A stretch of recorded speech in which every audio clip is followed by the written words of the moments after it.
حضرت ثوبان رضی اللہ عنہ سے مروی ہے کہ رسول اللہ صلی اللہ علیہ وسلم نے فرمایا، جس شخص کے جسم سے روح اس حال میں نکلی کہ وہ 3 چیزوں سے بری تھا تو وہ جنت میں داخل ہوگا: تکبر، قرض اور خیانت۔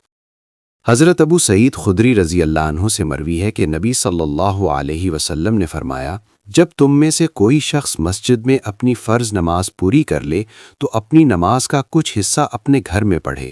کیونکہ اللہ تعالیٰ گھر میں نماز پڑھنے کی وجہ سے بھلائی عطا کرتا ہے۔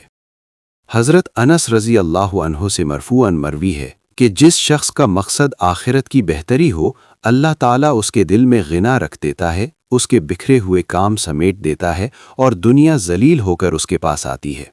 اور جس شخص کا مقصد صرف دنیا کمانا ہو، اللہ تعالیٰ اس کی آنکھوں کے درمیان محتاجی رکھ دیتا ہے، اس کے کام بکھیر دیتا ہے اور دنیا سے اسے اتنی ہی ملتی ہے جتنا اس کا مقدر ہے۔